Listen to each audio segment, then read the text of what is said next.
Yes, guys, that abrupt ending still catches me every single time. Yes, guys, welcome to your very special edition of a channel show that we don't know the name of just yet. However, we should have that coming soon, actual proper title for this. Not only am I joined by Rhys David Adams, I am joined by Football League legend, Mr. Craig Mackail-Smith. How are you, mate? Very well, very well. Thank you for having me. Oh, mate, thank you for joining us. Rhys, thank you for sorting this out, mate. This is massive for us. So thanks, Craig, mate, for taking time out of your busy schedule to join us. Welcome all to the chat and the comments. You know the drill by now. Any questions, chuck them in. We'll get them sent over to Craig. We'll talk about his career, what he's up to now, etc., and things like that. And of course, some quick fire questions along the way. So thank you all for tuning in. Craig, mate, if we jump straight into it. Yep. Talk us straight to the, how it came about. How did you get into football, and how did it all come to be? So obviously, like any young kid, I started off young, playing in the house, breaking things with footballs, just enjoying that. My dad and my granddad were always kind of getting me out in the garden, like say playing with me. So I ended up kind of joining all my local teams, kind of through the young ages, just kind of getting into it, playing. It's a little bit different now. They play on different size pitches, but back then it was playing full size pitches at like 10, 7, 8, 9, 10 years old. So really, really got into it and absolutely loved it. And it's kind of always wanted to be a footballer. I think that became my dream. Never really involved in the academies back then. It was more centre of excellences. I had a little opportunity at Mill maybe when I was 8, but again, nothing really come of it. And then I was at Watford when I was 12 for a season, but again, nothing come of it. So I kind of just was still playing and concentrating on kind of schoolwork and playing with my friends and stuff. Obviously, still trying to want to create that dream of being a footballer, but never kind of always kind of being disappointed never to get into the academies. And then I ended up playing for St Albans, like Sunday team with a few friends on a Sunday, and then they made a midweek youth team. So it was basically like their academy, and I failed to get into that at first. I went for a trial and I failed, which I was really gutted about. And then I came back the next year, which probably was when I was about 15, and I trialed for the midweek youth team, and I got into that.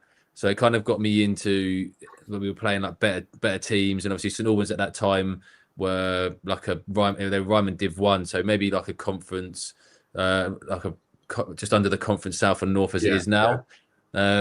So lucky enough for me, I'd done really, really well in like the midweek youth team. I think I scored like 38 goals in like 30 games or something like that. And the first team wasn't doing so well. So the manager at the time was a guy called John Kendall, called me in and said, like, I really like what you're doing. Like, we want to get some young players into the first team. And I think I was 16 at that time. So it was like my first experience of men's football at 16 years old, which was a real eye-opener, to be honest. I've gone from playing with kids really like my age, maybe a bit bigger built than me, going against men who just wanted to kick the life out of you and and wanted to put you in the stands. Obviously, probably a little bit different now. You can't tackle now, but back then, like a two-footed lunge was a yellow card. So it was I had to really look after myself. And I think, to be honest, it was the making of me. I think that really made me grow up as a player. And like when I talk to young lads now who are probably academy players and stuff, like going out on loan to non-league is is an amazing opportunity. Like what you learn at those levels, maybe the football might not be as good, but the way that what you learn to how to protect yourself and how to be physical in the game is a huge aspect. And that was what it really taught me at that age, like 16, how to miss tackles, how to stay out of the way of getting hurt, how to be in the right position. So that was my journey, like up to like 16. So I thought, here we go, like I'm 16 years old, my dream's on. Like, give me a couple of years, I'll be in the Premier League. So I was trying and never really broke into the first team. I was always on the periphery. I'd be in the squad and I'd maybe play a game here or there, or I'd come off the bench now and then. So it was a really difficult time. I was still kind of playing with the youth team and the weekend team, but obviously breaking in at 16, I'd wanted to push on and, as I said, push up the league. So that was frustrating to take, never really getting an opportunity to kind of play full games and cement myself into the first team. So I think I was there for 3 years, and it got to 19, and the manager kind of pulled me and was like, "We're not gonna. You can stay and hang around, but realistically, you're not going to play." So at 19, it was quite hard to take. That I'd been, like I say, getting into a first team at 16, and then at 19, kind of being told that I wasn't needed anymore. So I think that was a real tough thing to take. So I kind of had to drop down the leagues. I joined a team called Arsley Town, which is probably a couple of leagues below what St Albans was then. So probably like a Premier club at this moment in the leagues they are now. So that was frustrating, hard to take as like a young lad making his way in the game, thinking he's going in the right direction. So I ended up going there. I ended up working at home base, going to college to do my education, because obviously playing that low down in the football pyramid, it was kind of make sure I've got my education, which my dad was always a big kind of pushing forward. He always wanted me to make sure I had my education just in case something like this. Yeah, definitely. Like there's no shame. There's no like you shouldn't. As I said, a young lad shouldn't look at it and say that education isn't important. It was important just to make sure that there was something just in case, because everyone wants to be a footballer. There's the likelihood of making it is very small. So it was just kind of making sure that I had something just in case it didn't happen. So I went to college and studied sports science. And as I said, I was a garden centre manager at home base, which was interesting. So I got the idea of what the real world was like, and obviously had a kind of taste of like semi-professional football. So I kind of had a great grounding and a great background into understanding as my career progressed into the pro game what the life could be like if I didn't kind of put the effort into to keep pushing. So I was at Arsley Town. I was a bit frustrated to start with, so it took me a little bit of a while to get going, because I think my ego got in the way a little bit, and I was a bit kind of like, I'd have to drop down a couple of leagues here, and I really wanted to go back the other way. So it took me a while to get going, but I eventually kind of overcame that and got myself going, and we played Dagenham in the FA Trophy, which was a huge game. Obviously, Dagenham at that time were like giant killers in the FA Cup. They were a big, well-known kind of non-league team in the conference. So that was a real big eye-opener going to a team like that. We played Dagenham at Dagenham the first game, and there was 1,000 people there, which was the most I'd ever played in front of. So I was really nervous, but I kind of got a shot away early, which settled me. And then I think we ended up drawing the game 3-0 when I set all 3 goals up. And then we had the replay back at Arsley's ground, and we ended up winning 4-2, and I scored 2 goals. So I thought I'd done really well that day, and I must have done, because come the end of the season, the manager of Dagenham kind of approached the club and asked if I could go and sign for Dagenham. So that was John Steele, who came and asked me. Huh? I said, that's a name, John Steele. yeah. Blimey. Great. He told me when I signed, he said to me, I'm only going to do 2 years, I'm retiring and going to Cyprus. And then about 15 years later, he was still going. But he was amazing for me. Like he brought me in, because at the time at Arsley, I was playing right wing. So I was a kind of a flying right winger. I was really fit, and I would get up and down the pitch. So when I joined Dagenham, I kind of started at right wing. And he transferred me into a centre forward, which obviously like revolutionised me and pushed me further. But when I joined Dagenham, I joined part-time. And obviously, when I was speaking earlier about my education, I got a place at Brunel University to go and study like sports science properly.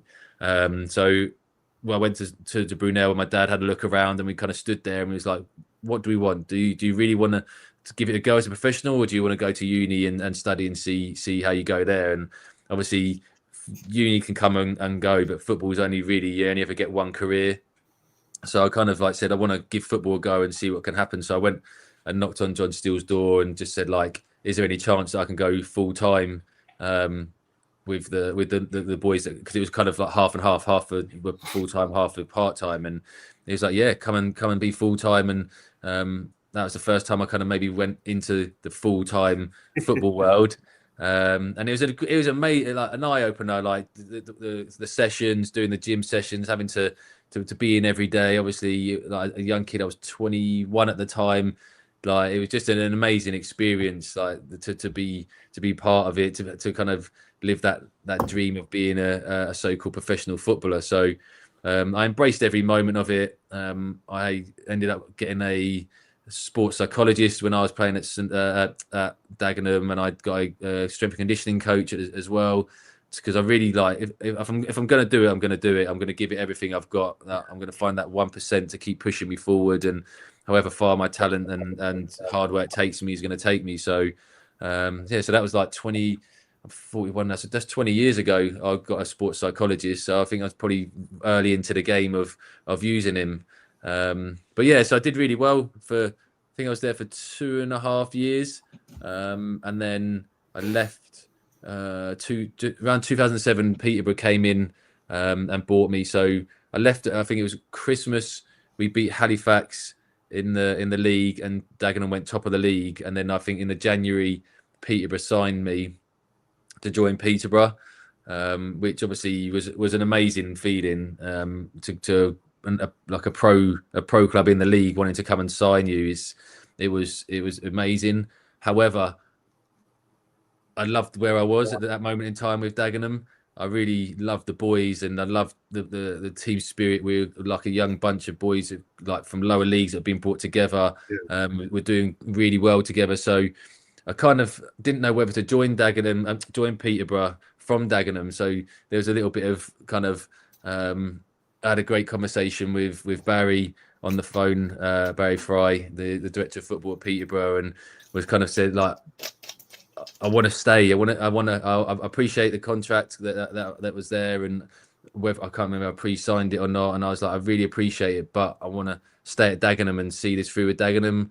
And then I got a tirade of abuse down the phone, basically telling me that I'd signed the contract and I'd got to come to Peterborough. And so that was the first time I had kind of dealings with Barry, which, like, 18 years down the line, I'm with his daughter. So it's, really? Yeah. That's outstanding, mate. I absolutely love that. Yeah, so that was the first time I spoke to him. So it was like, like, and I might seem confident now, but then I was a 21-year-old, quite timid, and I had to pick the phone up and speak to him. And obviously, he was very, he wasn't very complimentary down the phone to me. So that was the kind of first conversation we ever had. So it was we always like reminisce and laugh about it. That's brilliant, mate. I absolutely love that. So with the Dagenham move to Peterborough, was there a fee involved with that, or was your contract up? No, there was a fee involved. So for me, were they forced to? My point is, were they forced to sell you because of the, obviously, football league team, the funds to the club and things like that? Did you have to go, basically? Yeah. Or? Yeah, the football club needed the money. Like, I think Dagenham at the time, I think they were fan run, so I think they needed the money. So I think my friend Shane Blackett, who we were both at Arsley together, we both went to Dagenham together. Then they sold us to Peterborough together. They sold me and him to Peterborough, and I think the money was being used to kind of get new floodlights and stuff like that. So it was kind of like, when I kind of said I wasn't going to go to Peterborough and I wanted to stay at Dagenham, they basically said, you can't stay at Dagenham because we spent your money. we spent your money on floodlights. The locks, basically. Yeah. So there was a little bit of limbo between the time that I left Dagenham to join Peterborough. But like eventually it all got resolved and sorted out, and I joined Peterborough, and I knew obviously of the club. I knew because kind of during my time in non-league, I'd played with George Boyd and Aaron in the England C team. We played against each other, so we all knew of each other and the abilities each one had. So I knew Peterborough had some good players. So when I joined, I knew the vision of what they were trying to do, and when I did join, Aaron ended up getting injured. So me and Aaron never really got to play when I joined. So which kind of probably worked out for me because I ended up scoring like 8 goals in 13 games, and if he was around, I probably wouldn't have scored as many. So it was just a good start. Like to go, I think I took the confidence I had in non-league with playing for Dagenham. I took that into Peterborough, and because I hit the ground running and was scoring quite frequently, I think it just gave me that confidence and belief that I could play at that level. And that was kind of that was 2007-2008 season. We missed out on the getting into the playoffs. I think that's when Darren had just come in before and was kind of starting to make changes, and they were starting to kind of look to a new transfer policy.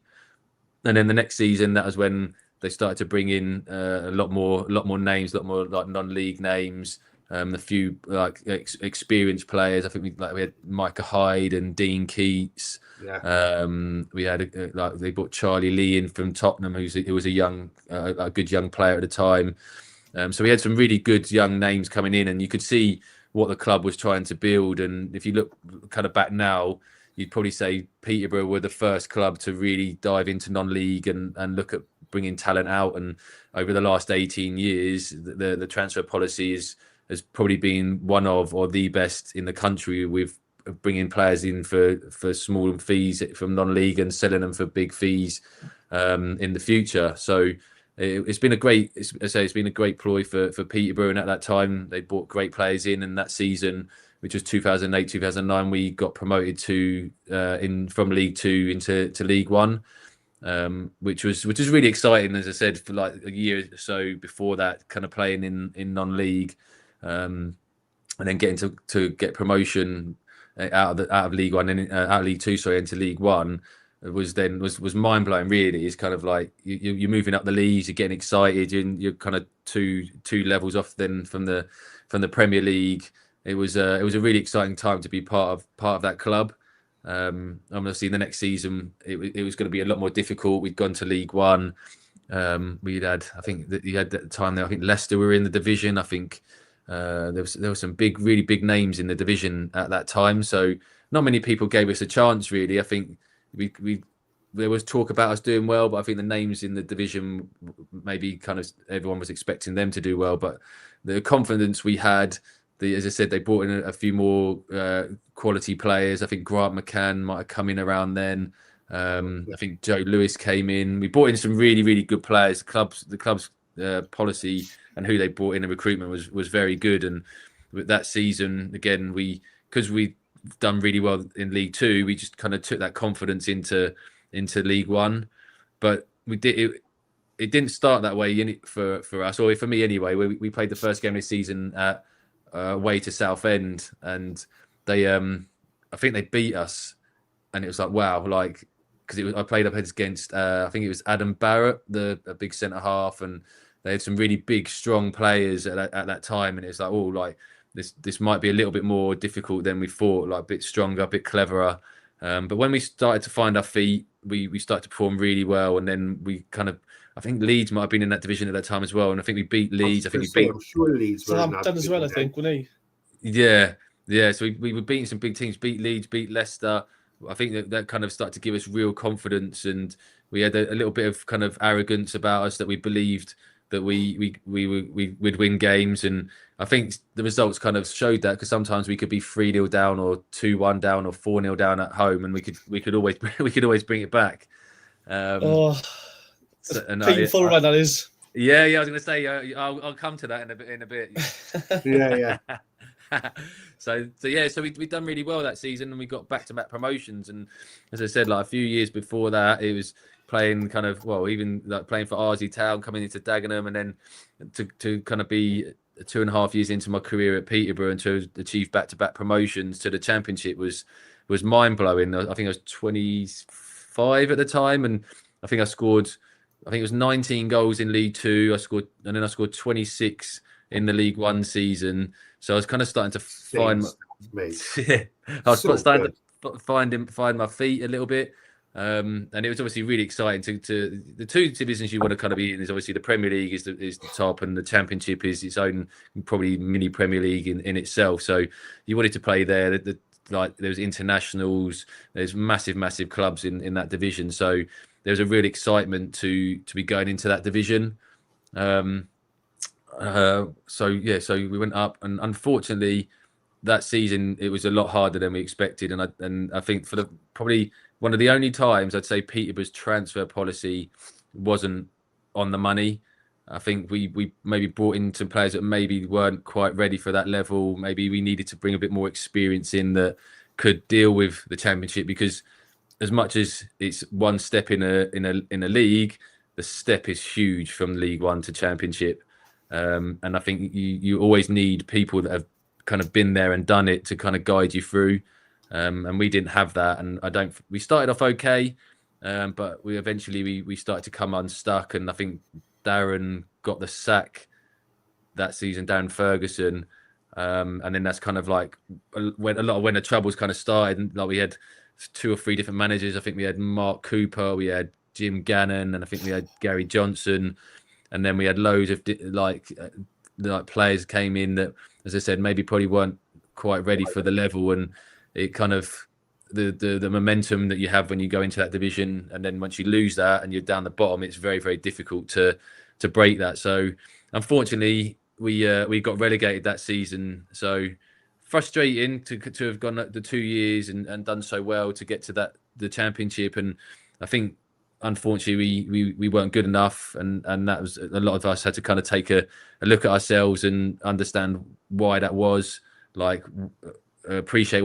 how hard that division is and take that on board. And then so next season we obviously relegated back to League One, and I think Gary Johnson was the manager that started the season off, and we started off okay, not brilliant. Again, there was big teams. I think there must have been Southampton, I think Bournemouth, Brighton, Huddersfield. There were some crazy teams have been in that division of mind, didn't they, for the last 20 years? Yeah, there was some really big teams. Sheffield Wednesday, I think, were in that division at the time. So obviously there was a lot of talk about us going back up, but we had to bring a few more players in to make us a better squad. I think we brought Lee Tomlin in, might have come in around then, who was an unbelievable player. And obviously you guys will know about Lee and his ability. And we brought some good players in, and we started off okay, not amazing. We lost a few important games. I think we lost to Charlton. I think we lost to Brighton. And I think eventually that was like it was it for Gary Johnson. I think it just wasn't going right. So for his second stint, he came back, and Fergie came back again for his second spell, and I think that was the right idea, because I think most of the boys that were there loved Fergie and loved what he did and the way we played under him, and he was very attacking. We didn't really defend, to be honest. It was just all out attack, and if we conceded 4, just make sure we scored 5. So for me as a centre forward, I was absolutely loving life. So it was brilliant. So he came back in, and we done really well. We ended up getting to the playoffs. We beat Milton Keynes Dons in the playoffs, and then we beat Huddersfield in the playoff final, which was kind of against the odds because they had a great team at that time. I think they had like Jordan Rhodes, and I think Daddy Kadamachi was there, and there was a few other really big hitting names there. So they were very disappointed when we ended up winning. But that season was golden age football league, that is, though, isn't it? For me, like, I'm a little bit older than Reece, only just by a year or two. But like, that's so much the names you're reeling off there is just so much nostalgia there, and I love it. Like, because that for me is the pinnacle of football league football. Is like, yeah, it's great. Like, sorry to interrupt you. What That's I right. wanted to ask was the Ferguson rehirement. He's probably on like his 10th reign as manager now at Peterborough. I imagine Darren Ferguson. But was it the players call out for that? Like, you know, as experienced members of that squad at the time, you know, is there a call for him to be rehired, or did you get much say in that sort of thing? Or not really. I think we knew he was in the running, and I think like because he'd been seen, and obviously like as players we'd had so much, and as a club we had so much success with him, and I say the championship season.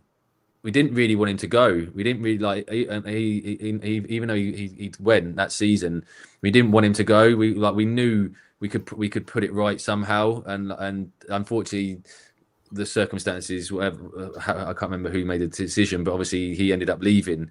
But none of us as the players wanted him to go.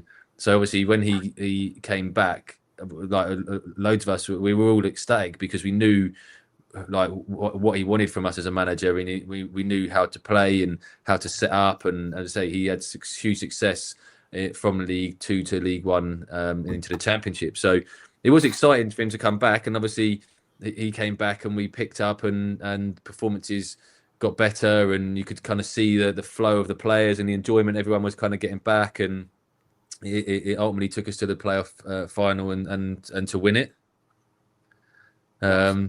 But it was good. It was, I say, for me, that's probably my most prolific season and probably my most memorable. Like, I got my first Scotland cap for through that time, which when I joined Peterborough, I've got Scottish heritage. My nan's Scottish, my aunts are Scottish, and even when I joined Peterborough, I spoke to Barry and just said, look, if any opportunity comes up to represent Scotland, then I'd love to have that opportunity. I don't know why, but I just felt like I had a real affiliation with the country, and I was really like a proud Scotsman, even though I'd never been there, but I felt it in me.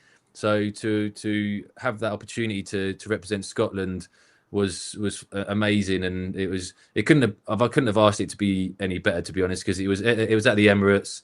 It was against Brazil. My wow. Yeah, my nan who's Scottish was there. All my family were there.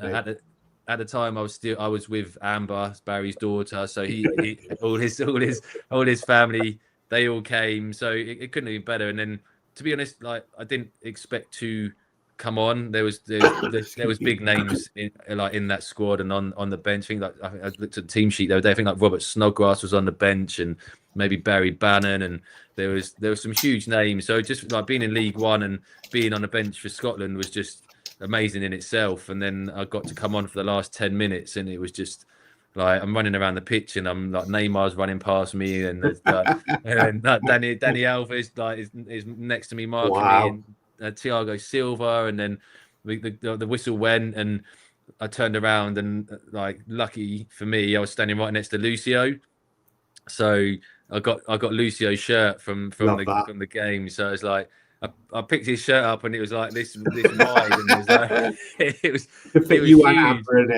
Yeah, it was so big, and then I gave him mine, and it was probably like his was like extra large, and mine was medium. So he wore it as a sock. Yeah, but it was beautiful. Like that was 4 years after leaving Dagenham, I got that opportunity to play for Scotland and be on the pitch with like some of the greatest players to play the game, and it really put fire in my belly. And as I said, that season was an amazing season for me, probably the best season in my career. I scored 35 goals, including I think one in either leg of the playoff and the playoff final.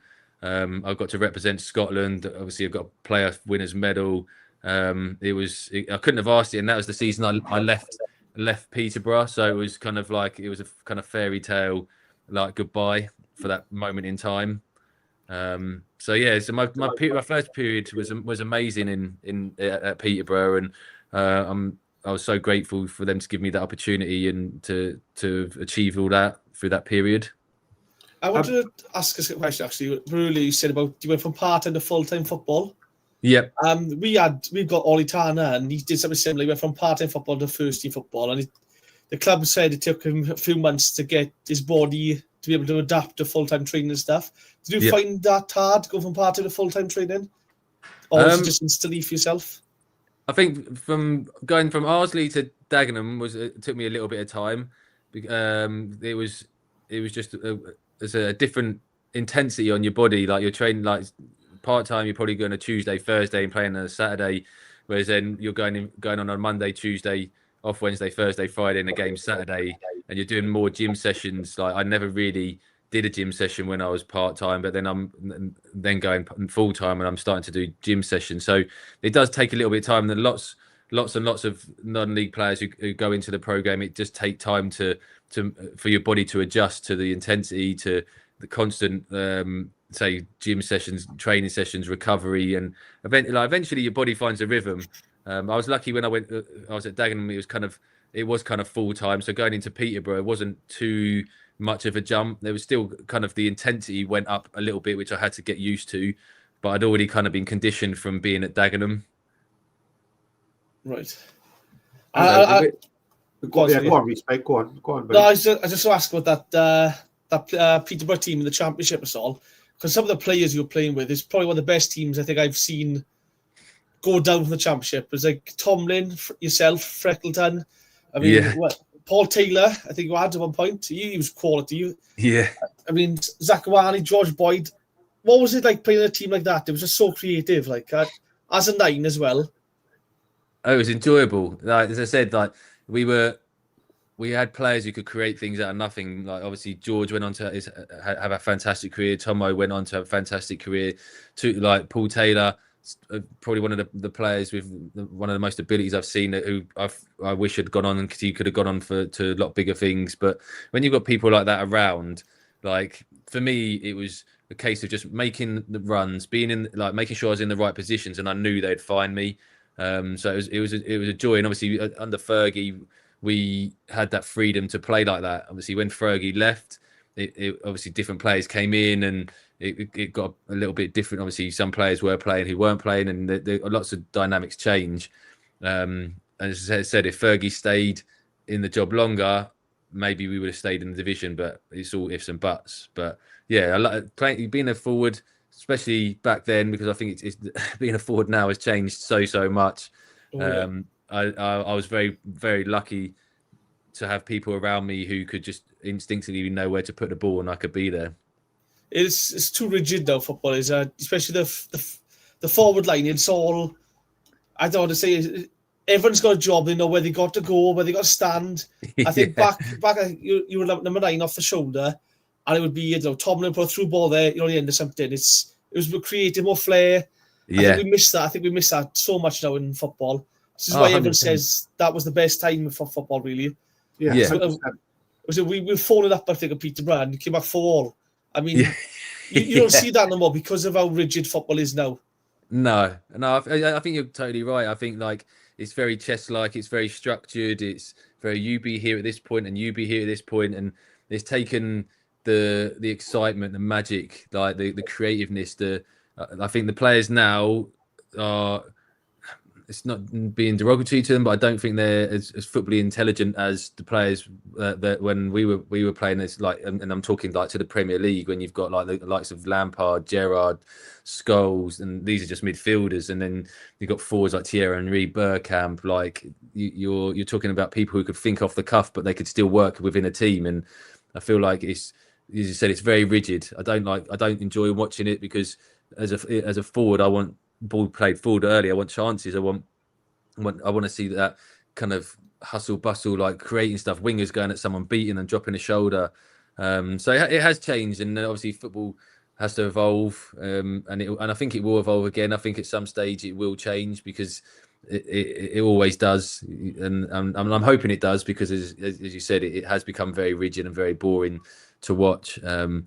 But as you said, we were lucky to live through a time, and I was lucky to play in that time where the Premier League and down the leagues was enjoyable to watch at whatever level you were looking at.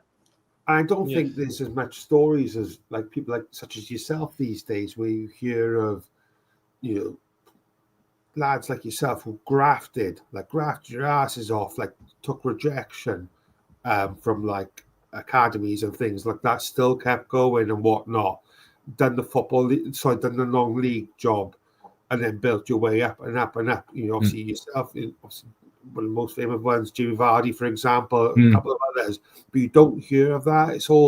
It's great having these fantastic kids in the academy. Don't get me wrong. Like at Cardiff, for example, now where you can field a full team of academy players, which is great. Don't get me wrong, but you don't hear of the workhorsemen, if you like, of football, where they've battled and they've gone through the rejections and whatnot and making it and building their way up through it. Because Jesus Christ, the character, like listening to you at the start, and I was just in awe of listening to, you know, the rejections, not looking at the negative side of things, but like the setbacks and whatnot. But you still kept going, you still carried on. I mean, one hell of a bloody good career out of it. Like, do you know what I mean? And 100%. I think that's just class, mate. It's so good to hear. Thank you. I think you're right. I also think what's changed now is that the money that's in non-league 100% is not what it was when I was playing. Like, I think I was probably earning 300 quid a week at Dagenham, and like the money now I know is the money they pay in a lot of non-league clubs pay better money than league clubs.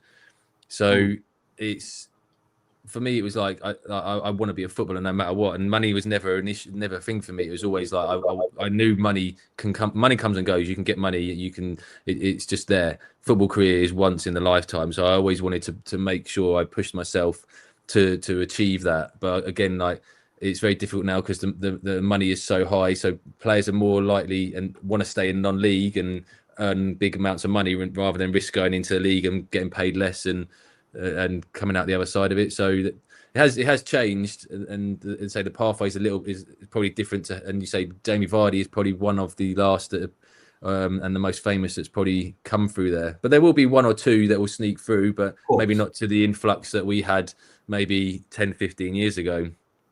Yeah, I think Peterborough were miles ahead of everyone else when they were doing that. Like, I think it was Tomlin came from, was it Rushden and Diamonds at the time? I think it was, or something like that. Like McLean came from non-league, I think, as well. He did. Yeah, McLean came from Grays. So many came through. Yeah. And the players who brought through. I mean, you look at football nowadays. Like, we got wide men now, and it's all inverted inside forwards out wide, rather than wingers who beat the man, put a ball in. It's always cut back in, look for a pass, and again, we had like to whip them, chop round both sides. Because imagine them players being by today's football. I know. Is it Pilkington was there as well? Yeah. I like Pilks a lot. Yeah, you say that it'd be difficult to see some of these players playing in these. Like, I think you'd have a meltdown, mate, if you had to play this team right now. As much as I love Cardiff, Christ, you'd have an absolute nervous breakdown if you were playing in that team now, waiting for that ball to come to you, mate. I think the only thing I'd do really well with is like, and which I watch defenders do, is when they pass the ball around the back, I think I'd be able to time it, and then I'd be able to nick it. But the other side of it for me was I was always on the shoulder, and I was looking and getting behind and bring like defenders high up the pitch, and then getting behind. But realistically now, defenses don't really move. So as a centre forward, especially if you've got pace in that, it's really like, how many do you see now goals like one-on-ones going through, being played one-on-one, and there isn't as many. It's more crosses and the goals from inside the box. Like, as I said, for me, I would have really struggled because I was always on the shoulder. So as I said, hopefully it will change. Like, football is secular. It goes, you have periods where you play one way, and then eventually someone will come in and revolutionize it, and then everyone will go, oh, that's amazing, and then we'll go, well, we did that 15, 20 years ago. So it's, well, we're seeing long throws come back, mate. So long throws made his return, in fairness, especially the Premiership. I think everyone's getting bored. I think like even like the managers and stuff like that, I think like you can't be on the sideline and be watching that and going, oh, this is amazing to watch. Like you want to see something exciting, and which well, I was thinking about this today. What baffles me is they do loads and loads of ball mastery work now, but they never actually really get to use the ball mastery in games. Like it's a lot of, I know there's other aspects to it, but they're doing croises and step overs and drag backs and all of these things. But realistically, how often do you see that in a game? Would you say that's Pep's fault to some aspect, because everyone's trying to copy his sort of playbook with the style of play and this possession. Everyone's trying to copy his sort of thing at each different level. Yeah, but I wouldn't say it's Pep's fault. I'd say like it's everyone else's fault. Like be yourself, be different. Like Pep's football has been brilliant, and Pep's football is successful because he's got the best players in the world. Like if you're a manager of another team and you've got players who aren't the best players in the world, like what's best for you? And do you know I really like who's doing it at the moment? And Keith Andrews at Brentford. Like he's not got a rigid way of playing. He's not like he's every team he's playing, he's setting up differently and doing different things, and I really like that. I really like the fact that he's doing something different, and that's I think what everyone should look for Pep and put him on a pedestal because he's done amazing, but also do something a bit different. Be yourself. Yeah, it's all the leagues, all the teams and stuff trying to do the pass out from the back. When you got no disrespect, but like these non-league players try to do pass from the back with these bigger centre halves who are not ball playing centre halves and stuff. It don't work, like it's friends. But no, we could talk about this all night. 100%, mate. I know you've got me triggered now about this. To be fair, so I want to ask actually about Tomlin, because again we had him at Cardiff, and it was one of those players where if he wanted to perform, he would show up if he wanted to, and often he would come in off pre-season overweight, not put the effort in, and then he'd say, right, I'm going to sort myself out, get in fantastic shape, man of the match performance, injured, and go back to his normal self. Was he sort of same as Peterborough, or was he always on the ball, to be fair to him? Like, I think he got more in a rhythm at Peterborough. I think he was playing, he was fit more most of the time. He had a manager who absolutely loved him. I think he was in a team that allowed him kind of a little bit of leeway, but he'd get brought back in because there was some, say we were all trying to achieve something, and there were some good experienced names in the dressing room. But he's one of the most talented players I played with. What he could do with a football was phenomenal, and I just obviously. I feel like again. I wish he could have gone on. I feel like he could have gone on to the top level and played there consistently. And it's just people have different ways of dealing with stuff, and like he obviously said didn't probably fulfil what I wished he could have fulfilled. Yeah, we see glimpses of it, and I think when he showed up, he was special to watch. Was to be fair to him, but then he'd go missing it for like 3 or 4 months. So then. It's just one of those who didn't quite work out really at the club, did it? It was always a bit... It was something, but always... one that got away. Because he was towards the latter end of his career, whether that played more of a part of it, so it was less and less. Yeah. You just don't see the background. No one knows like what goes on in the background. Everyone sees the player on the pitch, and no one kind of really knows the stories that are happening in the real life behind the scenes. So as much as this say we want to judge people, and I judge them as well. I see players and go like, what are they doing and stuff like that. Sometimes it's just they've got to go and do a job, but we just don't know what the situation is in the background. So as I said, I love playing with Tomo. Tomo's ability was like unbelievable, and as I said, I just wish he'd have gone on to the top, because I know he would have been a standout there as well. Rob. I was to say we'll start checking some. Christ, can't believe it's 10 already. So I've got time. Don't worry, I'm in no rush. So top man, mate. We'll start checking some questions your way from the comments. I know Reese has got probably about 2 pages worth he wants to throw your way as well. So I'll get this one out of the way now. Well, with a 2-part really. Okay. One, was there ever a chance you were going to join Cardiff? Because there was rumours that was an option. And 2, did you ever get an offer to play in the Premiership? So the Cardiff thing was kind of rumours. There was nothing really ever put to me with that side of it.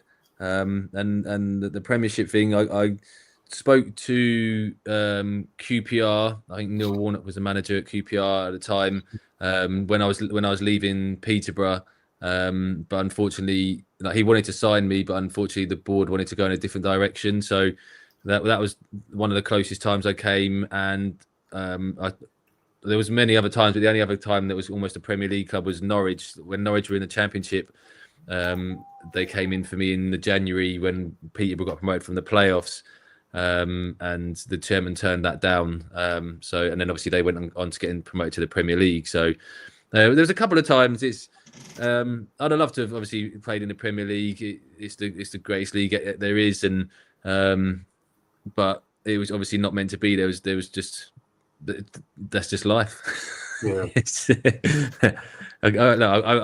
I was blessed to have come out non-league and got as far as I did and made international football and scored the amount of goals I did. And as I said, I'd love to have played in the Premier League, but like the journey I've had, I can't question that. I think that would be the ultimate trifecta of managers, though, in fairness. Then John Still, having Fry and Neil Warnock, blinking heck, mate. I think you would have completed it all then. The old school, like again, the characters. This is what we've lost. Yeah, God. Characters. The players were characters. The managers were characters.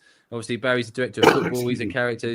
It's something that football's just become very, very stale, and people are very scared to be themselves. And I totally understand why, because of social media and all these other things, but that's what we thrive on. That's what everyone loves to see, is a character. And you've got them a little bit at the moment, Cole Palmer and Jack Grealish, but like and Jose Mourinho, obviously the management side. But you want to see more of those. You want to see them have a bit more freedom and say how they feel and allow them to express themselves. Like, we all want to see the human side of them. We don't want to see, which I kind of got caught into, is all the robotic answers of yes and no. And you want to see what people really feel and not judge them by that.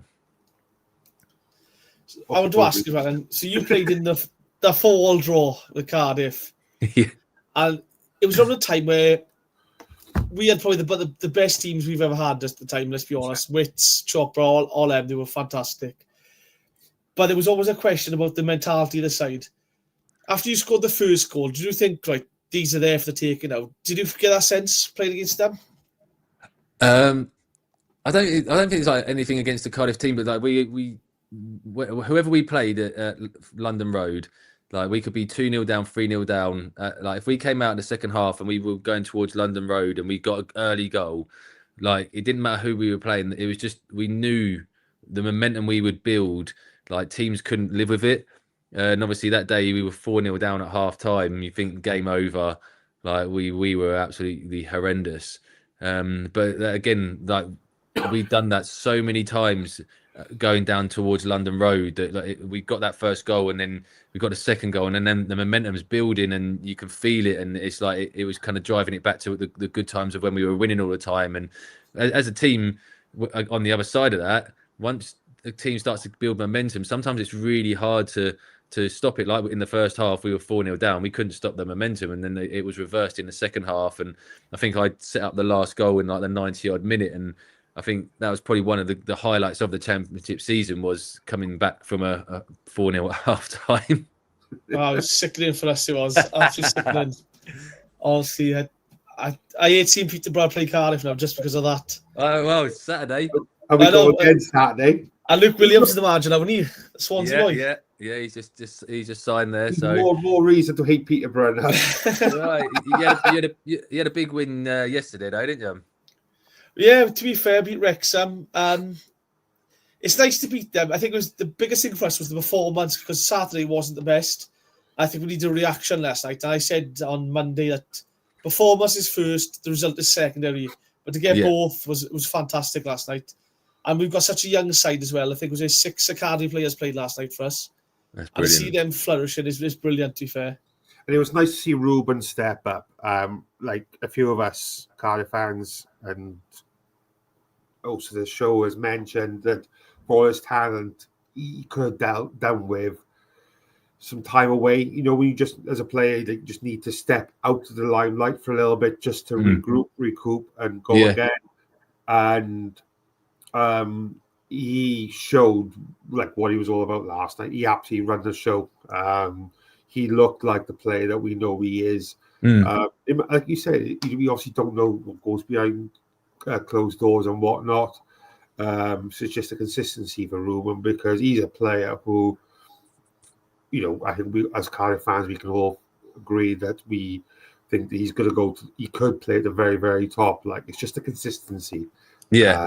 Go missing after a good month of football and then have a below par month of football, So it's got to be so hard as a professional, mate, for that to keep that consistency up constantly. Yeah. He would have flourished though back in the day, like we said, with Tomlin and George Boyd and stuff. He'd have suited that freedom back then. Yeah. Now rigid I think it's stifling a little bit now because it's so rigid.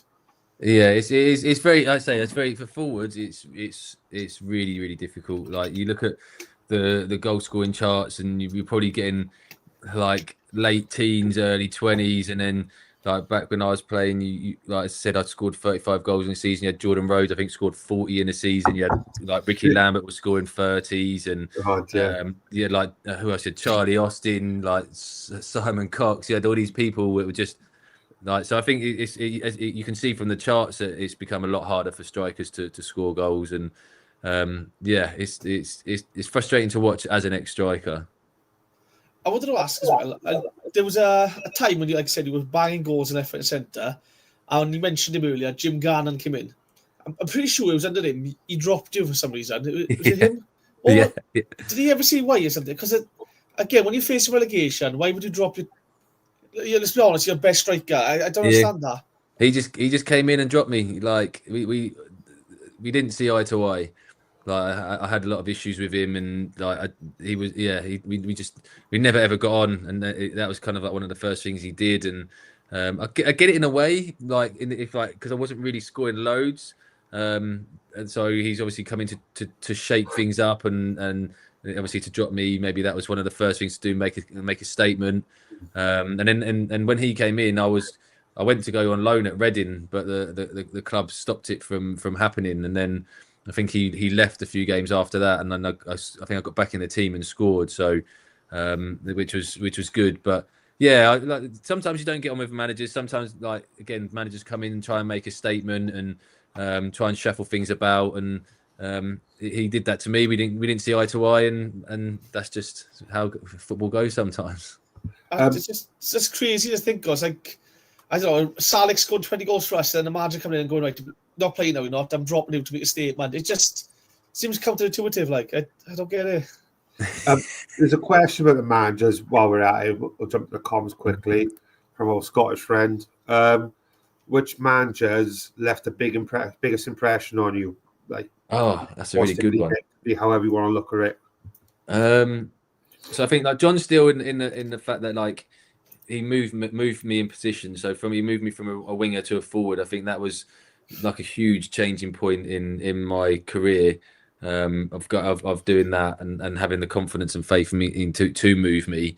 I think Fergie, just because the freedom he gave us to play and like to miss chances and just express yourself. I think that was an amazing time. And then when I joined Brighton, Gus Poyet was the manager. Wow. Which was great, but it kind of, like, I went in there on the understanding that, like, they're going to build a team around me, and we're going to play like very similar football, like fast flowing football, getting the ball forward early, and then the style of football changed, and it kind of stifled me a bit, because it was more really slow build up, and a bit like how it is now, passing, suck people in, use the wingers, and I became more of a focal point down the middle. So, but I learned a lot, because it taught me a different way of playing football. It taught me, probably was the best time to learn about football, which is now helping me when I teach people and teach, like, strikers and stuff. I learned a different way of perceiving the game, to kind of, like, look at how as a striker I can move people and create space, and how the game's flowing, and how to see maybe two or three steps ahead.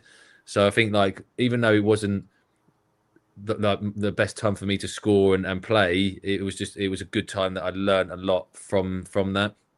What was he like? I completely forgot about him, manager of Brighton. What was he like? Because obviously he was a fantastic footballer for Chelsea. Yeah, he was fiery. he was fiery. Play. Yeah, but he used to join in and training, and he was amazing. And then I think one Still do one a day job. he brought down Zola and Dennis Wise one day to, and and then you're training and you're like watching them stick the ball in the stanch, and then you're not doing it, and you're going flipping hell, like they're retired and they're still doing it. So, but no, he was like he was good. Like he was a good tactician. I think he was like ahead of the game. Like, I know obviously we say Pep Guardiola like had changed the game, but like when he went into Brighton, they were near the bottom, or probably near the bottom of League One, and then he took them out of League One. I think that season, with the way everyone pretty much plays now, and then he obviously took Brighton into the Championship, and we had a good couple of seasons. We missed out on the player final in his second season, then he left, but he was a good manager. He saw the game a really interesting way, and as I said, it's probably like how everything is now. I think it was under him, Craig Noon probably had his best spell in football. Like, we signed Craig Noon later on, didn't we? But I think at Brighton, he was under Gus. He was a fantastic. Craig was. Oh, his feet were ridiculous in training. The things he used to do in training, like what he used to chop people. He reminded me a little bit of like Iron Robin with his left foot. Like, you knew what he was going to do, like get inside on that left, but he's like, you couldn't stop him. He was sharp. He was a great laugh. He had a great sense of humour. So yeah, and I'm glad he done fantastically well after he left Brighton as well. Yeah, I think he won promotion with Cardiff. He had a great career, to be fair to him. Yeah. But I was looking at your career earlier, and there's so many ex-Cardiff players you've played alongside. Mendes Lang, obviously, yeah, fantastic winger for us. Absolutely loved him. Yeah. Tomlin, Joe Lewis, Kira Gilbert, Craig Noon, Joe Jacobson, Ryan Alsop. Massive list of players. Yeah, I could make an 11, I think. Probably. Don't even talk about momentum earlier. How much did that get you through from League 2 to League 1 to the Championship? Was that a big factor in the back-to-back promotions? Say that again, sorry, I missed that. So, do you say momentum was a big thing? Yeah. Like, how much of a part did that play going from League 2 up to the Championship? Like, promotion, keep going, promotion, keep going. Was momentum such a big thing, or? Yeah, I think so. I think we obviously built a good team in League 1, and when you're winning all the time, it becomes habit.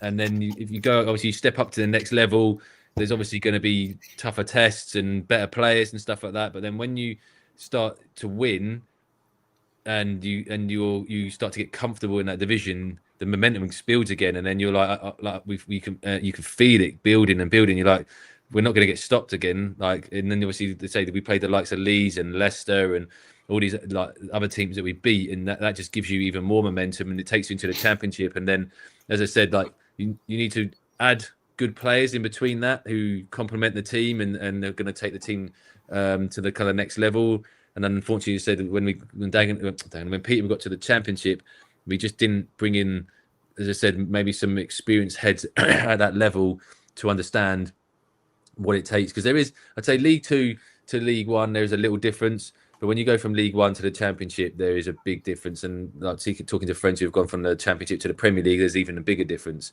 So you have to kind of, say, bring the right people in that are going to fit the squad, that are then going to help you progress to the next level. And unfortunately, we didn't do that. But momentum is a big factor. I think we've seen that this year, because like teams in the Championship would have punished us this year so many times, and we've got away with a few in League 1. I think that's one thing I've noticed in the drop from Championship to League 1 is teams don't punish you like they do up there. No, and it's something that we have to get it out of a game now.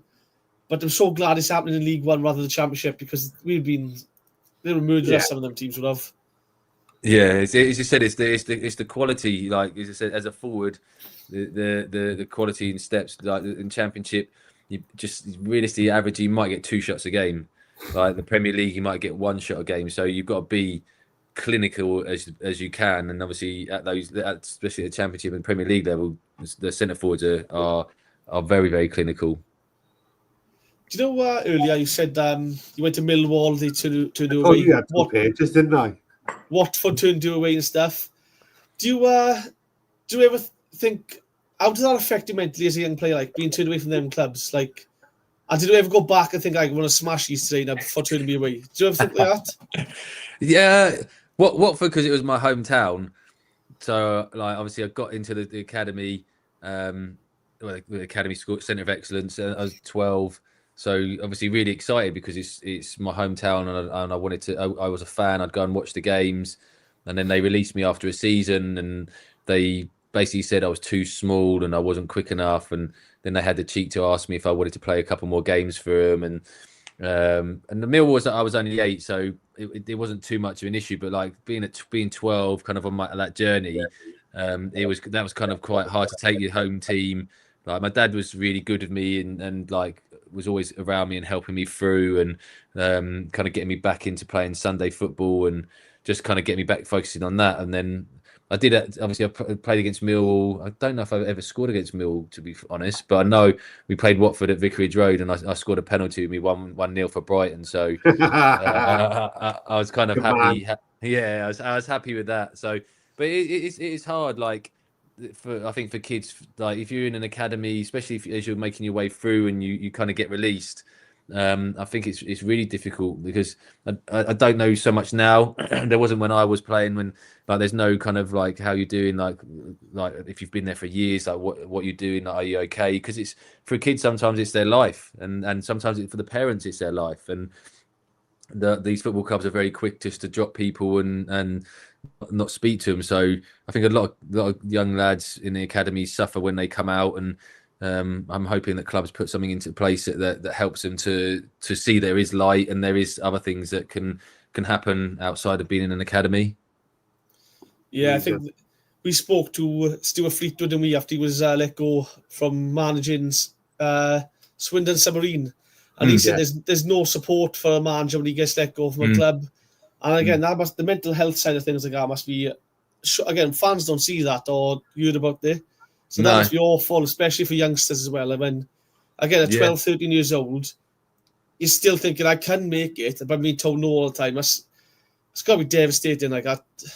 Yeah, it's hard, and like it's say I'm thinking they do more now, but I think they need a lot more needs to be done, because I don't think the academies take into consideration the effect on the family and the effect on the kids. For them it's just a no, you're not good enough. But as I said, for these kids that have maybe been training for years to being part of it, it's really, really hard to take. So sometimes it's just giving them other options or people to talk to, just to like who have maybe gone on a different path outside of the academy, just so they can see that there's other ways to go. Because as I said, I was never, if we spoke, I've never been in an academy, so I came through non-league that way. And I think sometimes the academy system is always been made to be seen as you've got to be in an academy, and that's the best way, that's the way to go through and stuff like that. And it's really drummed into to kids. But I think they need to understand there's so many different ways of making it as a footballer. 100%, mate. Go on, Rob. No, go on, mate. Go on. I know you played. I know you were at Stevenage. Did you cross paths with Graham Wesley? Yeah. Do you have any stories for him? Because I've heard some wild stuff about Graham Wesley. I really like Graham. The medal winner. You know, he was good. He used to. I can't remember the sayings, but he used to write loads of sayings on the board and loads of different things on the board before games and stuff like that. But I did like. He is what he is. He's a unique character, and I enjoyed playing under him. He's like, his training was hard. Like it was a lot of physical running and stuff like that. But I enjoyed kind of the way he fought, and like as I said, everyone resonates to people and doesn't. I just found him. Like, it was back end of my career. I liked what he was saying. I liked the way he wanted to play, and as I said, I wish I could remember what he'd written on the board, but I can't think of the things that he wrote. But yeah, I know people know he's a quirky character. I think I can't remember what it was that we had a winger on a couple of years ago, and at Newport at the time, and he said he was wrestling another player on the floor in the change room. He was at an argument. And just things like that. Just you don't hear stories like that. He's passionate. He's a passionate man. I think his car broke down one game, didn't it? He runs 4 or 5 miles to the training. He's a well-built guy. He looks after himself. So He's Oh, Amazing. Right, I'm gonna jump to the comments and questions if that's okay with you both. yeah. Got one from our Scottish friend here. He's got a couple, so I'm gonna slam some of these back to back for him. Who was your idol growing up? Mine was Frank McAvaney. So I had Alan Shearer was one of my idols. Like obviously just a goal scorer, just scores loads and loads of goals. So I really liked him. And Kevin Phillips was another one. Like when I was younger, He was. yeah, I played because I was a centre forward when I was young as well. I loved finishers, and he played for Watford. So I always followed him, and obviously he went to Sunderland and had a fantastic career, and I got to play against him. He was at Blackpool towards the end of his career, and I was at Brighton, and he banged in 2 goals. So it was got to see it up close and personal what his finishing ability was like. But yeah, those 2 were my idols when I was growing up. Was Watford your team, and is it still your team then? Is that who you support or you? No, I follow the teams that I played for now. Really, like Watford, like was the team I followed when I was growing up. But there's been so much change, and there was so much going on. I never got really to carry on going follow them, and so kind of like I lost that supporter feeling. So anyone that I've kind of played for, I always just keep an eye out for those results. There's no one I like specifically support. Sweet.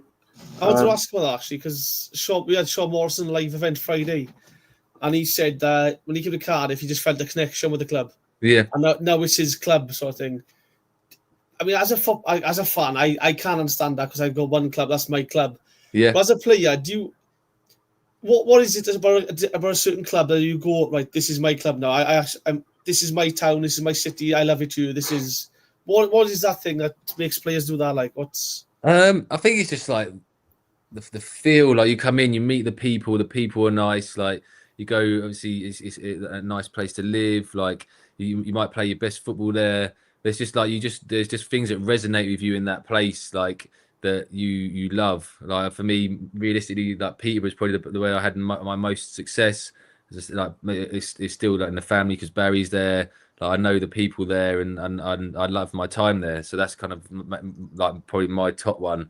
But you said, if as a player, if you go somewhere and the fans are really nice to you, the staff are lovely, like the city's nice, but you meet people out and stuff like that, you get attracted to somewhere, and that's why people say they might not be a fan or like previously, but they go there and then they just fall in love with the club and the place.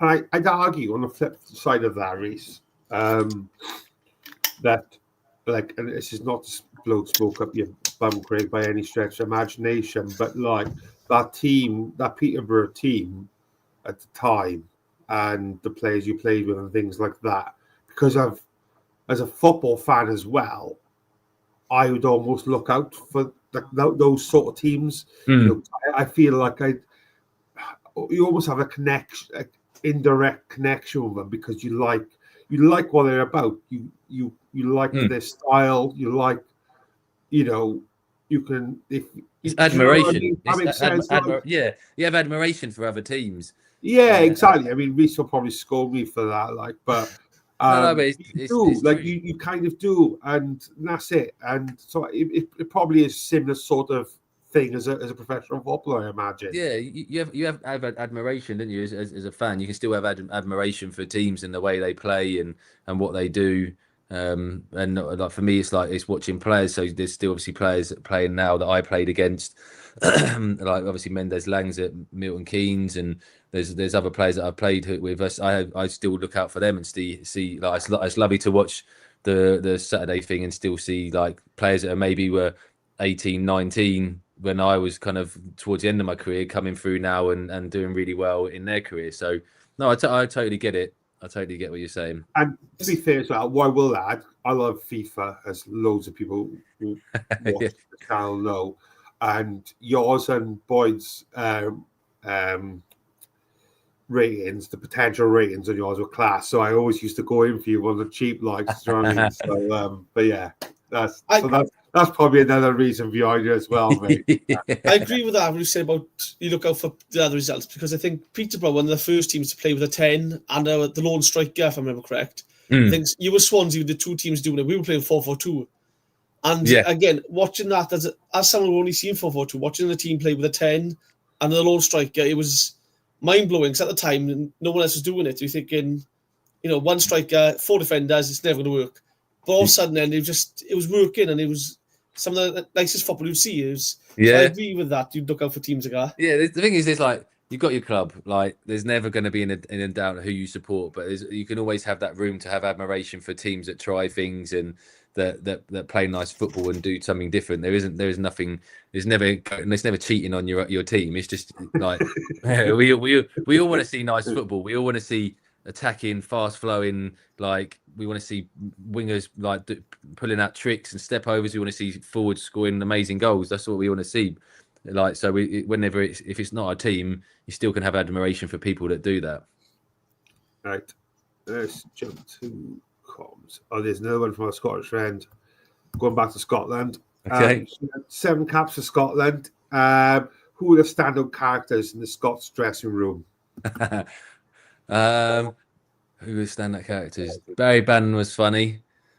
I enjoyed Barry Bannon. He's like, what a player! Like, what a great guy as well. He's like, I've got so much admiration for him because obviously with the situation at Sheffield Wednesday, like he could have kind of jumped and out at any point in time, but he's stuck around and he's been their talisman, and he's like, and I'm hoping now that obviously I think the owner's gone as an East. I'm hoping that someone will come in and help that club, and obviously build a statue of Barry, because as I said, he could have gone, and that's loyalty to a club, isn't he? Yeah, that's loyalty to a club. Who else? Charlie Adam was funny. James MacArthur was really funny. Was it Marshy in goals then? When you were there? Yeah. And Alan McGregor was there as well. And who else? Gilo. I can't remember his first name.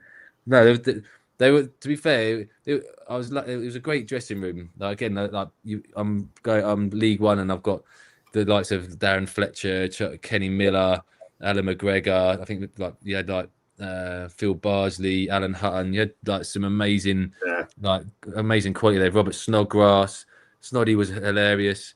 So to be fair, like, they've got a great sense of humour, the Scots. So it was like, and obviously being English, it was quite difficult being in Did they take well to you then? Did they? I know, it's relatively common these days where your country, you don't necessarily need to represent your country of birth to play for a country. Did the Scottish fans? They're obviously very passionate fans. I think if you do quite well quickly, No. I think I was quite quiet. I wasn't like someone who's really, really loud. And my thing was, I'd work my nuts off. Like, I would give you everything that I have in the tank and more. So I think that was like, that kind of endeared me to the Scots fans. I think all they ever want was someone to pull that shirt on and to give like every last bit of sweat they have in their body for the badge, and that's what I did every time I got the opportunity to pull the shirt on and play. I would give everything, and I think that's what that kind of like endeared them to me. I think they took to me, and that's why, obviously being English, there was not that I know they never said it to me, but I never ever heard a bad word. Did they make you watch Braveheart as your initiation? No. I learned the Scottish national anthem. I wanted to learn the national anthem because obviously I think that was really important for me because I was representing a nation and I was representing like my heritage. So I really wanted to be like do it right, and so I learned the national anthem and I sang that. And obviously I think one of my first games, I think like full games when I got to be in the lineup was probably Liechtenstein away. So to be on the kind of the lineup and to sing the national anthem and to hear all the Scots fans singing it and stuff like that, it was amazing. Would you have shared the dressing room with Ken McNaughton? Oh, I don't know if I did. So he'd have been a character. I'm sure he was in around the team around time of Alan Hutton and stuff. He said he was always on the bench behind him and stuff.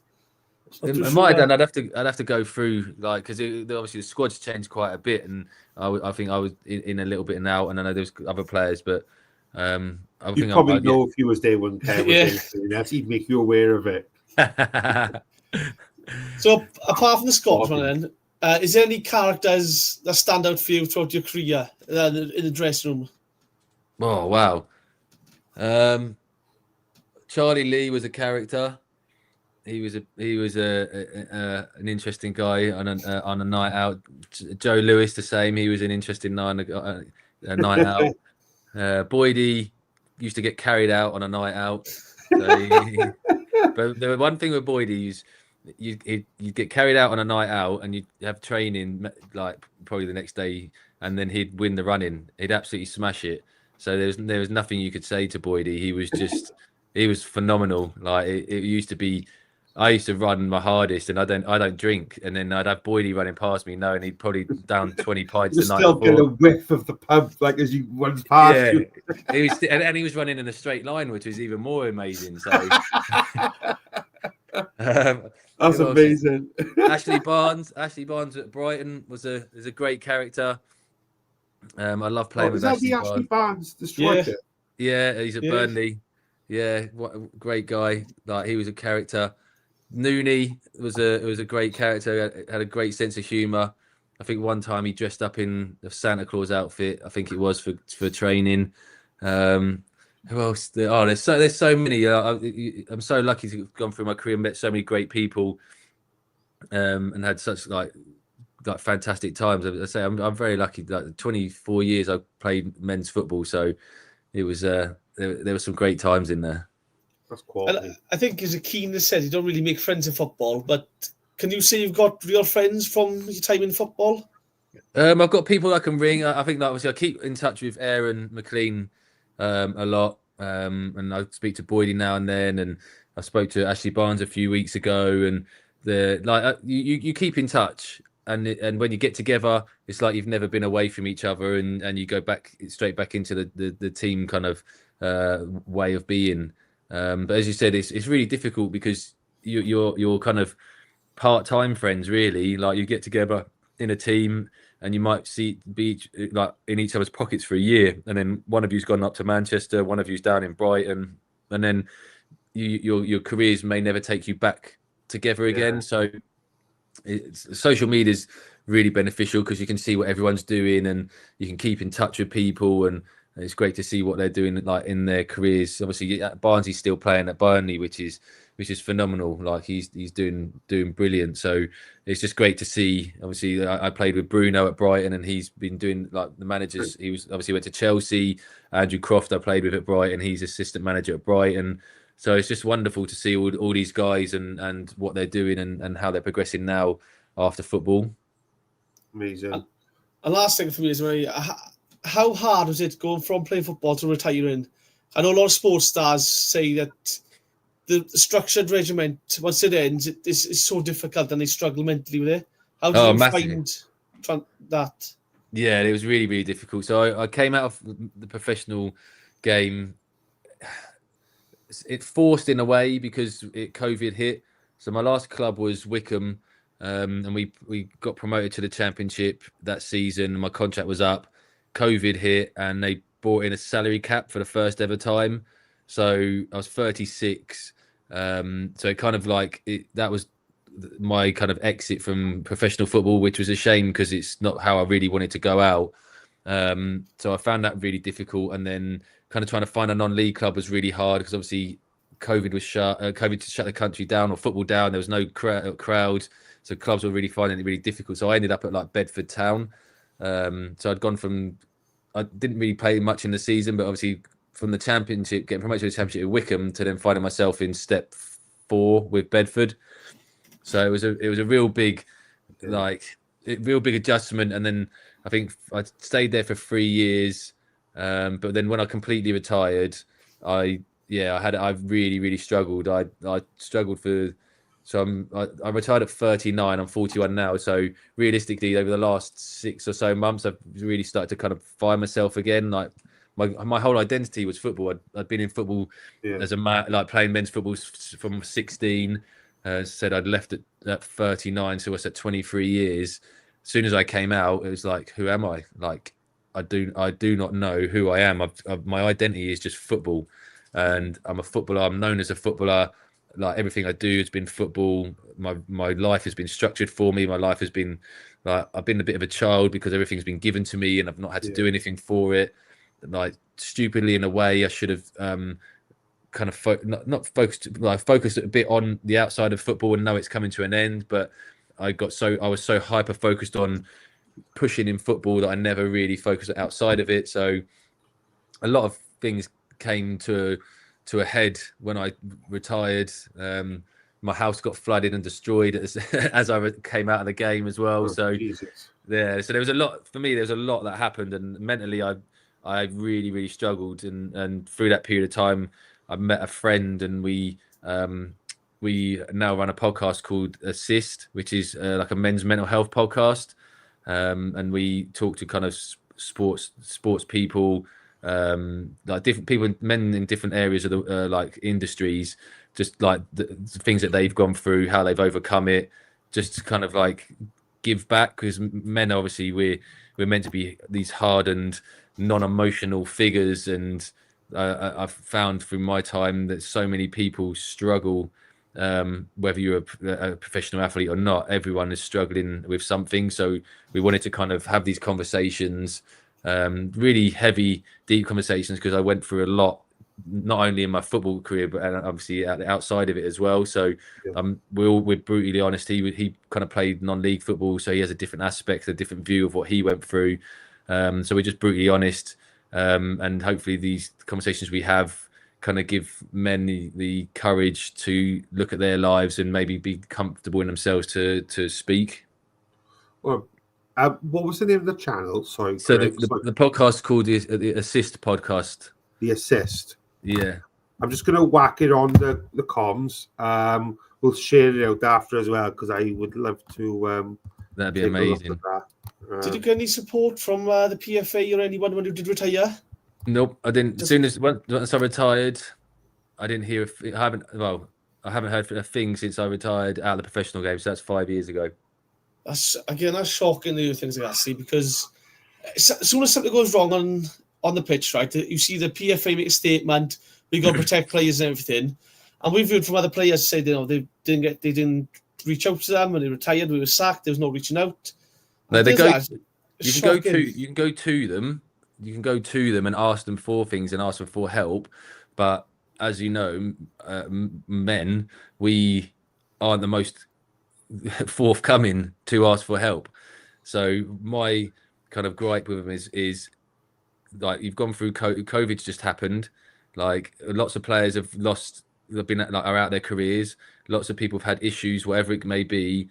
Just pick up the phone once a month or whatever it is and just say, how you doing? Do you need any help? Yes or no? If no, okay, we've done the month call. We'll tick them off. We'll go on to the next one, and just keep doing that. And eventually, if something is wrong, you'll say, yes, I need help. But to not, as I said, it's 5 years since I've been out of the professional game, and I haven't heard one thing. Again, that's actually shocking, that is, because it's not the first time we've viewed something like this. And again, like I said, the managers on, they've said they've been sacked and they've heard nothing. There's no one saying, how are we doing? Are you okay? Do they talk to someone? Yeah. And again, this is what's wrong with football, I think, because everyone's focused on how much money the TV deals are coming in for and how much money they can make with ticket prices, but no one's talking about aftercare for players. And as fans, we don't see this, because as a fan, once a player retires, we just go, oh, they've gone now. Yeah, it's difficult, and say like the issue is that football is such a fast-moving industry. It's like, once you've had a game, you're on to the next, and once you've had another game, you're on to the next, and once one player's like left, you're on to your next player and your next player. So the person you like had 6 months ago, you probably forgot about, because the game's moved so fast that you've brought in different players who've replaced him.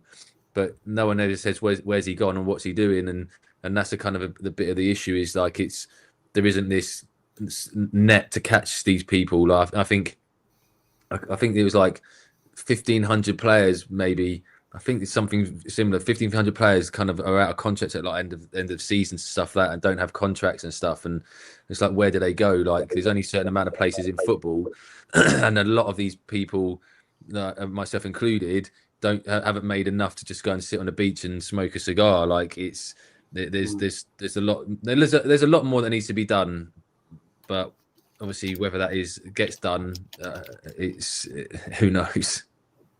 Exactly. Amazing. What we will have to do, we will have to come to an end, I'm afraid. Sorry. I feel like we got a part 2 in the making. Yeah, definitely. Because like we've gone over time, and I still feel like there's still more to talk about. I've got to speak about Brighton. I didn't speak about the rest of my Spain caps and all the other stuff that happened. So I'm happy to do a part 2 whenever you guys are. What we'll do is, like we did with Andy Legg, or we are going to do with Andy Legg, is we'll make it a Patreon show. So it's a members only show. So more encouragement for those of you who haven't done so already to subscribe to the channel, become a patron. I think it's like £2 a month, and not only get you access to live events and things like that, but you'll get unseen footage with ourselves, and Craig will do a part 2 that way. I think that's a better way for us to do it. So get your pennies out. No, but honest to God, mate, and I mean this to the bottom of my heart, thank you so much. Like, no problem. Like genuinely, it's been amazing, and I feel like I could listen to you all day. So thank you for sharing. I'm going to check that podcast. We'll share that in the group as well. Because we, like, as men ourselves, we're a big following on here. So I think it's very, very important, stuff like that. We do, one of the hosts for the channel, Matthew Angel, does mental health shows as well. Yeah. So I think it's so important. So thank you for sharing that with us, mate. No problem. Reese, legend for sorting this. It's everything and more that I wanted. So thank you for this. Again, thanks to Craig. Again, I grew up watching him play football, so being able to talk to you now, like 15-year-old me would not believe this. So thank you for this, Aussie. Your head's going to be so swollen, Craig, leaving this call, mate. I tell you. Oh, God. No, thank you all for the comments, the questions. You've been absolutely mint. Yeah, Craig, we'll see you for part 2 on Patreon show. But good night, God bless, and goodbye, my friends.